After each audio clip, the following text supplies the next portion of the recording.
So I've been traveling to Italy and Europe for the last 20 years, first in the military and then in ministry capacity, and then now on mission. We've lived in Europe before.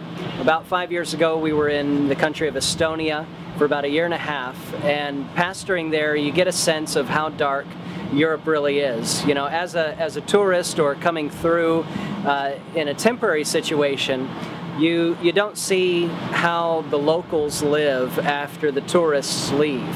But our experience in Estonia, going through the full gamut of seasons, we got to see what their lives are really like.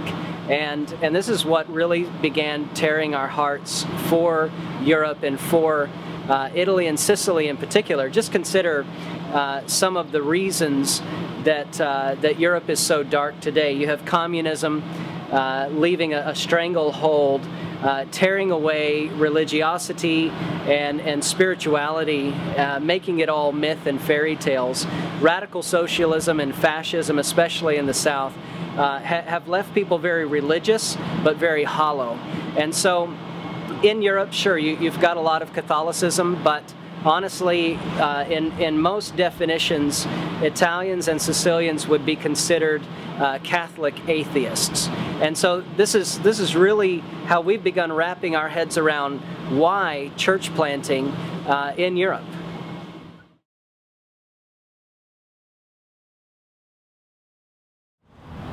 So why church planting in Europe? We believe that church planting is the best method of evangelism that we have. We're talking small, gospel-centered, Christ-centered communities where people are allowed to ask questions and be discipled around peers that are also endeavoring to understand the Bible, to know truth, to know God. And so we feel like church planting is the best method to facilitate a gospel movement in a country. And right now, Italy is so dark. You know, sure, there are the architecture and the accoutrements or the props of religion that are still there, but Christianity is very much a gone reality. It's in the past. They are post-Christian. And so consider, you know, even what Time magazine has said. They have said that Europe is the darkest continent on the planet, spiritually speaking. International Herald Tribune has said that it's the most godless civilization that the world has ever known. And so how do you infiltrate a place, a continent like this that is so dark spiritually? Well, it's relational. Everything that we do has to be on the basis of forming relationship that tethers it to and brings in and weaves in scripture, doctrine, theology, and points people to God.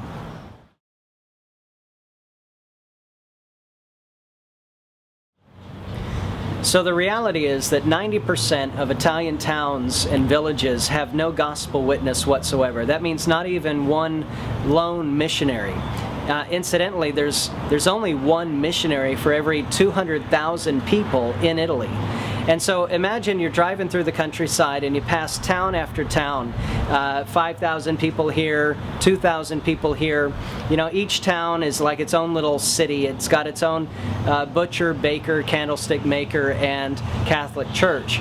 Well, in each of those towns as you're going through, only one out of every 10 that you pass through has some form of gospel witness. You know, here's an example.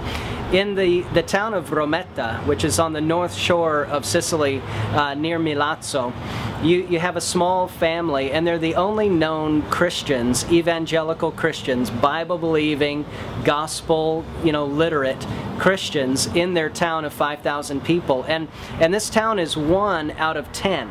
So you got to go through 9 towns to get to that one, and here they are. They have no church. They have no pastor. We were there recently, and the youngest son, he's 21 years old, his name is Gaetano, and Gaetano was telling us in typical Sicilian fashion, you know, my mom's side of the family is Sicilian, and so I can demonstrate a little bit. His veins on his neck are kind of popping out, and his face is flushed, and he's saying, "Brian, I just don't know how to share my faith. He wasn't angry, he's just intense, and his heart is saying, I don't know how to share my faith. And this is very typical. You have splintered, just scattered Christians all over, the island of Sicily, and they're disconnected, they're isolated, and they're not discipled. And so their hearts are crying out, will somebody come and train us? Will somebody teach us not just Scripture and how to devote our lives to Christ? They're very sincere, but they don't know how to share their faith. They don't know how to articulate the gospel to their own culture.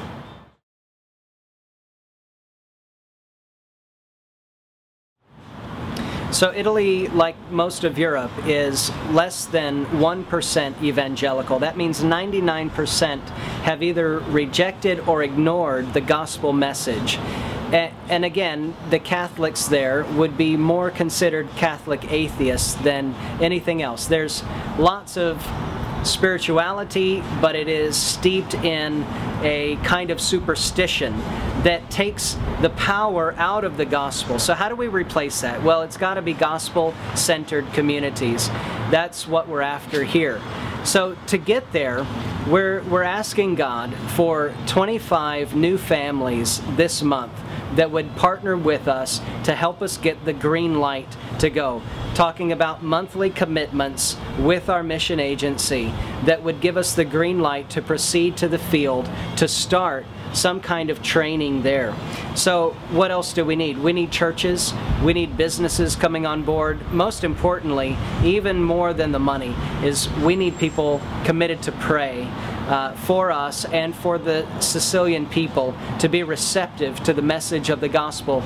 Imagine being steeped in legalism and superstition, and somebody comes along and says that Christ did it all, that it's all on Him, and introducing a message of grace. This is unprecedented, and it's not easy to swallow. So we need wisdom on how to go about spreading the gospel message in a land that is so religious and bound by superstition that its ears are closed to the gospel message. Information is below on this page on how you can partner with us to take the gospel to Italy.